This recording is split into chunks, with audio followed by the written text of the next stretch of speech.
I am Neil, and welcome to my garbage cast here on whatever platform you're watching this, and over at neilflam.com.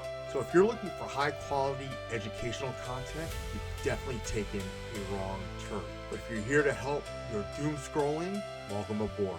Buckle in. Today I want to talk about something that's actually pretty important, especially if you live somewhere that gets a ridiculous amount of heat and humidity during the summer. So whether you're in the northern hemisphere, the southern hemisphere, congratulations, now you received a meteorology lesson. I couldn't get that out. So here in the low country, and that's Charleston, South Carolina, it gets very hot and humid. Actually, just really humid plus the heat. So hot, humid, sticky.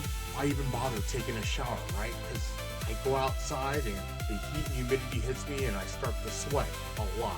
Even in places where there's dry heat, and I lived in Las Vegas, Nevada for 10 years, I would still sweat. The difference is in the dry climate, the sweat evaporates pretty quickly. So I didn't notice it nearly as much.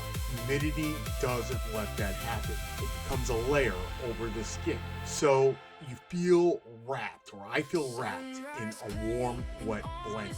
And then here's weather story number 2, the heat index story. That's from me. You're welcome. Now, as a right above the knee amputee, heat creates another challenge. My prosthetic uses a pin and lock system. So here you go. Here's the sleeve for the prosthetic. I don't use the suction system. I tried it once and I didn't like it. It wasn't for me.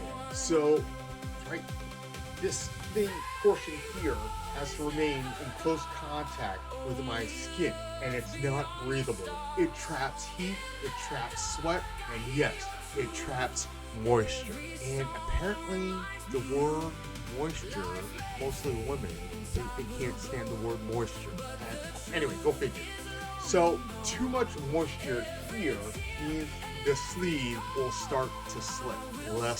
When it slips and less grip means a lot less control of the prosthetic, and that means something you want. You don't want that to happen to walk confidently. So there's a solution.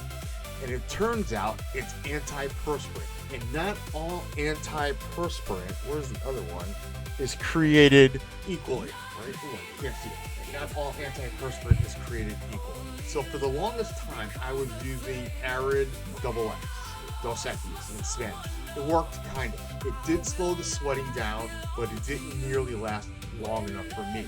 Then my physical therapist, Laura Baird, suggested I try something that caught me completely off guard. And she said, amputees swear by Secret. Strong enough for a man, made for a woman. Secret, the woman's antiperspirant. So yeah, figured why not give it a try. So I did, and frankly, it works significantly better for me. It dramatically reduces the sweating, helps maintain better contact between my skin and this sleeve, gives me much better control of the prosthetic, and most importantly, gives me more confidence throughout the day. So sometimes the best solution isn't the one that I would expect. So if you're an amputee dealing with summer heat, it may be worth giving it a try. Of course, everybody's skin is different, so what works best for me may not work best for you, but it's made a noticeable difference in my daily life. So if you found something that works for you, let me know in the comments. We all learn from each other. We help each other out. Thanks for watching. Stay cool, and I'll see you next time.